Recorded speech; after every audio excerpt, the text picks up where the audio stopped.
ચાલો આજે આપણે શરૂઆત કરીશું ડી વિભાગના તત્વોના સામાન્ય ગુણધર્મ વિશે આપણે ભણીશું ડી વિભાગના તત્વોના સામાન્ય ગુણધર્મ મીન્સ કે કેવા ગુણધર્મ ધરાવશે.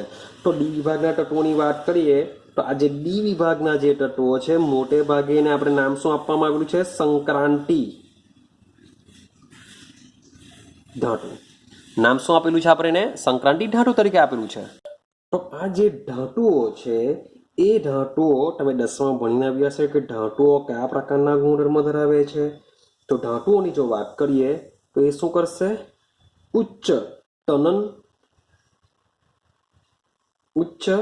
તનન પ્રબળતા ધરાવે છે, હા કે ના? પછી તણાવપણું ધરાવે છે, ત્યાર પછી ટીપાઉપણું ધરાવે છે, મીન્સ કે ટીપીને પતરા બનાવી શકાય, ખેંચીને ત્રાળ બનાવી શકાય, યોગ્ય એને આકાર આપણે આપી શકીએ છીએ. ભાઈ ધાતુ છે તો એ શું કરશે? ઉષ્મીય વહન કરી શકે છે, ઉષ્માનું શું કરી શકે છે? વહન કરી શકે છે. સાથે સાથે શું કરશે? વિદ્યુતનું પણ વહન કરી શકતા હોય છે. અને ધાતુનો એક મેઇન પોઈન્ટ હોય છે, ધાતુ શું કરતી હોય છે? ચમકે છે. તો આ જે ગુણધર્મ છે, સામાન્ય ગુણધર્મ છે, એ ગુણધર્મ બધા જ તમને ડી વિભાગમાં પણ જોવા મળશે. ક્લિયર છે? હવે બીજો પોઈન્ટ જો, આ તો સિમ્પલ છે પણ યાદ રાખવાનું છે તમારે. સમૂહ 12ના જે તત્વો છે ઝિંક, કેડમિયમ, એચજી, હું કોપરની સિસ્ટમની વાત નથી કરતો પણ યાદ કરવાનું છે તમારે. ઝિંક, કેડમિયમ, મર્ક્યુરી અને સાથે સાથે એક બીજી તમારે મેટલ યાદ રાખવાની છે, એમએન. યાદ રાખજો એમએન, કે આ જે તત્વો છે આ તત્વો ઓરડાના તાપમાને એક જ બંધારણ ધરાવે છે. ઓરડાના તાપમાને શું કરશે? સામાન્ય તાપમાને તેઓ એક જ વિશિષ્ટ બંધારણ ધરાવે છે. ત્યારે જે બાકીના જે તત્વો છે એ શું કરશે? સામાન્ય તાપમાને તેઓ એક અથવા વિશિષ્ટ ધાતુઓ બંધારણ ધરાવે છે. ક્લિયર થાય છે? તો આ જે તત્વો છે એ એક જ બંધારણ ધરાવશે, જ્યારે અન્ય તત્વો શું કરશે? એક અથવા વધારે બંધારણ ધરાવી શકે છે. તો એ પોઈન્ટ તમારે યાદ રાખવાનો છે. ચલો આગળના પોઈન્ટની વાત કરીએ. હવે જે સંક્રાંતિ ધાતુઓ, શબ્દ બોલું છું, સંક્રાંતિ ધાતુઓ. હવે જ્યારે પણ હું સંક્રાંતિ ધાતુઓ આવો શબ્દ હું બોલા તો સંક્રાંતિ ધાતુઓની અંદર તમારે ઝિંક, કેડમિયમ, એચજી અને ગણવાની નથી. સંક્રાંતિ ધાતુઓની જ્યારે બી વાત કરા ત્યારે ઝિંક, કેડમિયમ, એચજી આ બધા શું કહેશું? આપણે અપવાદ લઈ લેશું. કારણ કે એચજી સૌથી ખબર ને પોચી ધાતુ છે, ઓરડાના તાપમાને પ્રવાહી સ્વરૂપમાં જોવા મળે છે. તો સંક્રાંતિ ધાતુઓ છે એ અત્યંત કઠણ છે. અત્યંત કેવી છે? કઠણ છે. યાદ રાખજો, અત્યંત કઠણ છે. આ અપવાદ છે, પણ તે સિવાયની જે બધી ધાતુઓ છે કેવી છે? અત્યંત કઠણ છે. હવે જો અત્યંત કઠણ હોય તો તેઓના જે ઉત્કલન બિંદુ છે અને ગલન બિંદુ છે એ કેવા હશે? ઊંચા હોય છે. કારણ કે છે કેવી? કઠણ છે. તો ગલન બિંદુ અને ઉત્કલન બિંદુ કેવા હોય છે? ઊંચા હોય છે. અને સાથે સાથે નીચી બાષ્પશીલતા ધરાવે છે. એની બાષ્પશીલતા કેવી છે? નીચી છે. યાદ રહેશે પોઈન્ટ. સંક્રાંતિ ધાતુઓ અત્યંત કઠણ છે. કઠણ છે માટે ગલન બિંદુ અને ઉત્કલન બિંદુ કેવા હોય છે? ઊંચા હોય છે. ચાલો હવે વાત કરીએ તો આપણે શ્રેણી 3D સંક્રાંતિ, 4D અને જે 5D જે છે, આ જે સંક્રાંતિ ધાતુઓ સંક્રાંતિ ધાતુઓના આપણે વાત કરીએ ગલનબિંદુની કમ્પેરિઝન કરીએ. હવે આપણે શ્રેણીની અંદર કમ્પેરિઝન કરીએ. આપણે ખાલી પહેલા શું કર્યું તો એસ અને પી વિભાગની જે ધાતુ અધાતુ કરતા ડી વિભાગની જે ધાતુઓ છે તે અત્યંત કેવી હોય છે, કઠણ હોય છે, ગલનબિંદુ ઉત્કલનબિંદુ ઊંચા હોય છે. હવે આપણે અંદર જઈએ તો 3D 4D અને 5D માં કમ્પેરિઝન કરીએ. તો શબ્દ સમજજો. તો 3D 4D અને 5D હવે આપણે રૂલ્સ એન્ડ રેગ્યુલેશન મુજબ શું છે કે ઉપરથી નીચે તરફ જઈએ તેમ ધાતુપણાનો ગુણ વધે. હા કે ના? ઉપરથી નીચે જઈએ તેમ ધાતુપણાનો ગુણધર્મ વધે. ને આવટમાં ડાબી બાજુથી જમણી તરફ જઈએ તેમ ધાતુપણાનો ગુણ ઘટે. ક્લિયર છે? આપણે 11th સાયન્સમાં ભણીને આવ્યા છે. આનો ઉપયોગ કરીશું આપણે. હવે જેટલી ધાતુપણાનો ગુણધર્મ વધુ હશે, ધાતુપણાનો ગુણધર્મ વધુ હોય તો ગલનબિંદુ અને ઉત્કલનબિંદુ બી કેવા હોવાના? વધારે. તો નીચે તરફ જશું, સૌમાં ઉપરથી નીચે તરફ જશું તેમ તેમ એના ગલનબિંદુ અને ઉત્કલનબિંદુ શું થશે? વધે. આ બાજુ તરફ જશું તેમ તેમ ગબી અને ઉબી કેવા થશે? ઘટશે. તો વિચાર કરીએ તો ભાઈ પહેલા આવશે 3D, 3D ની નીચે આવે 4D, 4D ની નીચે આવે 5D. તો સીધી સિમ્પલ વસ્તુ છે, 3D કરતા 4D ના ગલનબિંદુ વધારે, 4D કરતા 5D ના ગલનબિંદુ અને ઉત્કલનબિંદુ કેવા હોય છે? ઊંચા હોય છે. ચાલો હવે એક ચાર્ટ દ્વારા તમને બુકમાં સમજાવવાનો પ્રયત્ન કરેલો છે કે શું હશે. ક્લિયર? તો થોડોક ચાર્ટને દોરવાનો પ્રયત્ન કરીએ, આપણે જરાક સમજવાનો પ્રયત્ન કરીએ. તો ચાર્ટ શું કહેવા માંગે છે આપને? તો આ બાજુ લઈ લઈએ છીએ આપણે પરમાણવીય ક્રમાંક લઈ લઈએ, આ બાજુ લઈ લઈએ તેઓના ગલનબિંદુ અથવા તો લઈ લેશું આપણે. ચલો ગલનબિંદુ વિશે આપણે કમ્પેરિઝન કરીશું. ગલનબિંદુ હવે સમજો. તો આપણે આવટમાં જ જશું ડાબી બાજુથી જમણી બાજુ. હવે થશે શું? તો તમે આવટમાં ડાબી બાજુથી જમણી તરફ જશો. મીન્સ કે હું પહેલું જે તત્વ છે સ્કેન્ડિયમ એને છોડી દઉં. સ્કેન્ડિયમને આપણે શું કરીએ છીએ? છોડી દઈએ છીએ. પણ ટિટેનિયમથી જઈએ તો ટિટેનિયમ, વેનેડિયમ, ક્રોમિયમ. તો ટિટેનિયમ, વેનેડિયમ, ક્રોમિયમ આ પ્રકાર તમને એક આલેખ મળશે. પછી જેવું તમે ક્રોમિયમથી Mn તરફ જશો તો Mn માં પાછું ઘટી જશે. સેમ પાછું Fe માં વધશે. અહીંયા Fe આવશે. પછી પાછી થોડીક સ્ટ્રેટ લાઈન ફેકોની મોટે ભાગે સેમ રહેશે ફેકોની. ત્યાર પછી આવશે લાસ્ટમાં કોપર. આપણે Zn ની વાત કરતા નથી. તો તમે જોશો તો શરૂઆતમાં તમે ઉપર તમે જેમ જેમ આવટમાં આગળ વધશો તેમ તેમ એના ગલનબિંદુ અને ઉત્કલનબિંદુ વધે છે. પછી જેવું તમે પાંચમો મીન્સ કે જે તત્વ 5મા નંબર પર છે કે જે અર્ધપૂર્ણ ઇલેક્ટ્રોનની રચના ધરાવે છે તેમાં તમે જોશો તો એનું ગલનબિંદુ કેવું થઈ જાય છે? ઘટી જાય છે. પછી Mn કરતા Fe નું ગલનબિંદુ વધારે હોય છે. પછી આયર્ન, કોબાલ્ટ, નિકલ મોટે ભાગે કેવા હોય છે? સેમ આંકડા ધરાવે છે. પછી કોપરનું કેવું હોય છે? ફરીથી પાછું ઓછું હોય છે. તો આવટમાં ડાબી બાજુથી જમણી તરફ જઈએ તો મોટે ભાગે તમે સેન્ટર તરફ જશો. આવટમાં જે સેન્ટર તરફ જશો તો સેન્ટર તરફ જવાથી વધશે ને ફરીથી પાછું ઘટશે. આ રીતના આપણે યાદ રાખવું પડશે ડી વિભાગમાં. તો ડી વિભાગની અંદર આવટમાં કમ્પેરિઝન કરીએ તો આવટમાં સેન્ટર તરફ જતા વધે છે, સેન્ટરથી ફરીથી પાછું ઘટે છે. ક્લિયર થાય છે? ત્યાર પછી વાત કરીએ બીજી સંક્રાંતિ શ્રેણીના તત્વોની વાત કરીએ તો સેમ પાછું કે આ 3D સંક્રાંતિ શ્રેણી છે. 3D કરતા કોને વધારે હોય છે? 4D ના ગલનબિંદુ ઉત્કલનબિંદુ વધારે હોય છે. માટે આ ગ્રાફ અહીંયાથી ઉપર આવવાનો. તો અહીંયાથી શરૂઆત કરીશું આપણે ઝિર્કોનિયમ. પછી આપણે કોણ હશે? નોબિડિયમની વાત કરીએ. ત્યાર પછી વાત કરીએ મોલિબ્ડેનમની વાત કરીએ.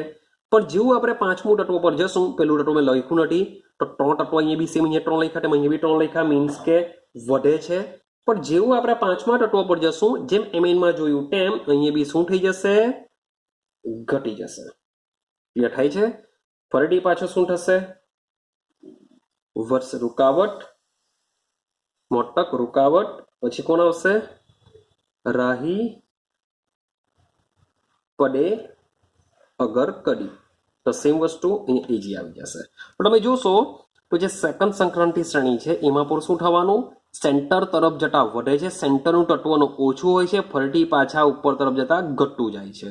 તો સેમ આ 4D શ્રેણી અને સેમ 5D સંક્રાંતિ શ્રેણી 4D કરતા વધારે ધરાવે છે, તેમાં બી સેમ આ જ પ્રમાણે હોવાનું કે HF હપ્તા સેમ ટંગસ્ટન સૌથી વધારે આવશે, ચોથું તત્વ સૌથી વધારે આવશે, પાંચમા પાસે જશું તો એ થોડું ઘટશે આરી, પછી સેમ ઘટતું તમને નીચે તરફ જોવા મળશે. તો 3D સંક્રાંતિ શ્રેણી કરતા 4D ના ગલનબિંદુ વધારે હોય છે, 4D કરતા 5D ના વધારે હોય છે. પણ જ્યારે આપણે અંડર કમ્પેરિઝન કરશું ત્યારે એટલો એક પોઈન્ટ યાદ રાખવાનો છે, તો સંક્રાંતિ શ્રેણીની અંદર જેમ જેમ તમે મધ્યસ્થ પરમાણુ તરફ જશો તેમ એના ગબી ને ઉબી ઊંચા થશે. પણ જેવું તમે સેન્ટર એટમ પાસે આવી જશો, મીન્સ કે પાંચમા તત્વ પાસે આવશો, તો પાંચમા તત્વનું ગલનબિંદુ અને ઉત્કલનબિંદુ ઓછું હોય છે. ત્યાર પછીના જે તત્વો છે એ પછીના તત્વોમાં સેન્ટર એટમ કરતા થોડુંક વધારે હશે ને પછી ફરીથી પાછું શું થતું જશે? ઘટતું જશે. ક્લિયર થાય?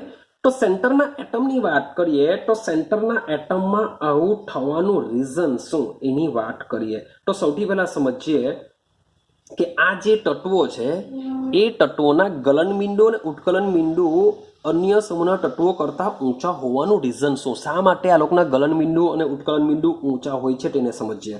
તો આ લોકોના જે ઊંચા ગલનબિંદુ હોવાનું રીઝન એવું છે કે આ જે ધાતુઓ છે એ ધાતુઓ શું કરી શકે છે? આંતર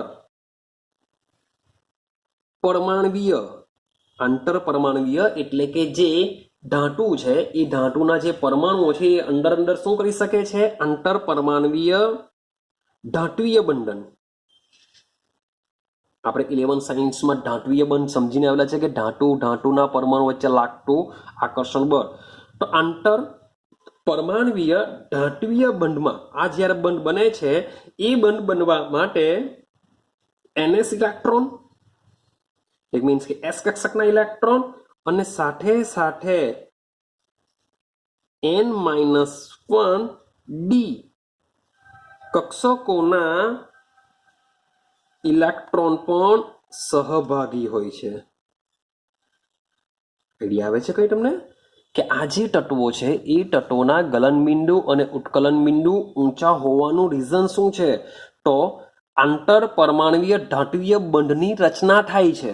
આંતર પરમાણવીય ધાત્વીય બંધ. આ ધાત્વીય બંધમાં કયા ઇલેક્ટ્રોન ભાગ લેશે? તો S કક્ષકના તો લેશે જ, પણ સાથે D કક્ષકના ઇલેક્ટ્રોન પણ સહભાગી હોય છે. હવે વાત કરીએ Mn અને Tc. મેંગનીઝ અને ટેકનીશિયમના જે અનિયમિત વલણો સિવાયના કોઈ પણ હરોળમાં આ ધાતુઓના ગલનબિંદુ D5 ઇલેક્ટ્રોનીય રચના પર મહત્તમ હોય છે.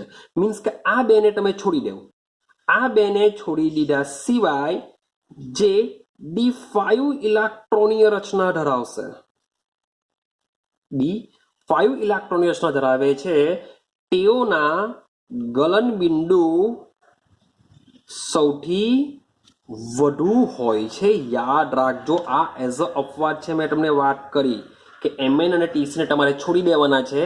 જેઓ શું કરશે?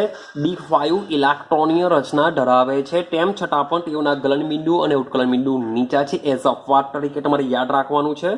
તો બાકીના જે તત્વો છે કે જેમાં D5 ઇલેક્ટ્રોન રચના ધરાવે છે તેઓના ગલનબિંદુ કેવા હોય છે? સૌથી વધારે હોય છે. ક્લિયર? ચાલો આગળ વાત કરીએ. હવે પરમાણવીય ક્રમાંક વધવાની સાથે ગલનબિંદુ પાછા શું થતા જશે? ઘટતા જશે. મીન્સ કે પરમાણવીય ક્રમાંક જેમ વધે તેમ ગલનબિંદુ ઘટે. તો પેટર્ન જો સમજીએ તો શરૂઆતમાં શું થતું જાય? વધે. આ D5 સુધી વધશે ને પછી શું થશે? ઘટે. તો તમને એમ થાય કે સર D5 જે અર્ધપૂર્ણ રચના ધરાવે છે તેનું જો ગલનબિંદુ ઉત્કલનબિંદુ સૌથી વધારે હોય તો D10માં તો બહુ વધારે હશે, પણ ભાઈ D10 ને સંક્રાંતિ તત્વ ગણવામાં આવતું નથી. માટે શરૂઆતમાં ઝિંક, મર્ક્યુરી, કેડમિયમના જે ગલનબિંદુ ઉત્કલનબિંદુ છે કેવા લીધેલા છે? સૌથી નીચા લીધેલા છે. એ અપવાદ તરીકે છે, એને સંક્રાંતિ તત્વ ગણવામાં આવતા નથી. ચાલો હવે આગળ જઈએ. હવે બીજું તમે ઓબ્ઝર્વેશન કરશો તો શ્રેણીમાં લગભગ મધ્યમાં મહત્તમ મૂલ્યો છે. શ્રેણીના જે મધ્યના જે તત્વો છે એના મહત્તમ મૂલ્યો છે કે જે હવે જેના પણ મહત્તમ મૂલ્ય હશે મીન્સ કે જે D5 જે ધરાવે છે એ D5 ની અંદર શું થવાનું, આંતર પરમાણવીય ધાત્વીય બંધન કેવું થતું હશે, વધારે થતું હશે, કે જે D5 માં આંતર પરમાણવીય ધાત્વીય બંધન છે એ કેવું થશે, એમાં ખૂબ જ સવિશેષમાં થશે. તો એનો મતલબ એમ થાય કે જે ડી કક્ષક છે એ ડી કક્ષક એક અયુગ્મિત ઇલેક્ટ્રોન, જે ડી કક્ષક છે જો એક અયુગ્મિત ઇલેક્ટ્રોન જો ધરાવતો હોય તો એ ઇલેક્ટ્રોન આવા ધાત્વીય બંધ બનાવવા માટે વધુ અનુકૂળતા હોય છે, વધુ અનુકૂળ હોય છે. માટે આ ડી કક્ષકની અંદર એટલે કે જેટલા પણ સંયોજકતા ઇલેક્ટ્રોનની સંખ્યા, જેટલી પણ સંયોજકતા ઇલેક્ટ્રોનની સંખ્યા જેટલી વધારે હશે તેટલું જ બંધન પ્રબળ હશે. યાદ રાખજો, સંયોજકતા ઇલેક્ટ્રોનની સંખ્યા જેટલી વધારે હશે એટલું બંધન કેવું હશે, પ્રબળ. કે તમારા આયનમાં જેટલા પણ સંયોજકતા ઇલેક્ટ્રોનની સંખ્યા વધુ હશે એટલું જ આ બંધન પ્રબળ હશે. ક્લિયર થાય છે? ચાલો હવે આગળની વાત કરીએ. હવે વાત કરીએ છે પ્રમાણિત વિદ્યુત ધ્રુવ પોટેન્શિયલ વિશે. તો પ્રમાણિત વિદ્યુત ધ્રુવ પોટેન્શિયલ ના માપનમાં મારે માની લો કે ધાતુનું પ્રમાણિત વિદ્યુત પોટેન્શિયલ મારે શું કરવું છે, માપવું છે. તમને યાદ હશે આપણે રેડોક્સ પ્રક્રિયામાં ભણીને આવેલા હતા કે કોઈ પણ ધાતુ છે શું કરશે, એનું પ્રમાણિત વિદ્યુત પોટેન્શિયલ હશે. તો એ જે પોટેન્શિયલ છે મારે માપવા માટે પણ પરમાણ્વીયકરણ એન્થાલ્પી અગત્ય છે. મારે જો પ્રમાણિત વિદ્યુત પોટેન્શિયલ માપવું હોય આ ધાતુનું તો એના માટે મારી પાસે શું હોવું જોઈએ, પરમાણ્વીયકરણ એન્થાલ્પી. પરમાણ્વીયકરણ એન્થાલ્પી જરૂરી છે. મીન્સ કે માની લો કે મારી પાસે કોઈ તત્વ છે એમાં ઘણા બધા પરમાણુ આવેલા છે, પોતાના જ પરમાણુ આવેલા છે, તો એ પરમાણુને અલગ કરવા માટે, છૂટું પાડવા માટે આપણે જે ઉર્જા આપીએ છીએ તેને આપણે શું કહેશું, પરમાણ્વીયકરણ એન્થાલ્પી કહેશું. લાઈક માની લો કે Cl2 અણુ છે, Cl2 અણુમાંથી આ એ અધાતુ છે. એક્ઝામ્પલ આપું, માની લો કે Cl2 અણુ છે, મારે એમાંથી Cl મુક્ત મૂલક ઓપન કરવા છે, બંને તોડવો છે, એના માટે જે ઉર્જા આપવી પડશે એને શું કહેશું, પરમાણ્વીયકરણ એન્થાલ્પી કહેશું.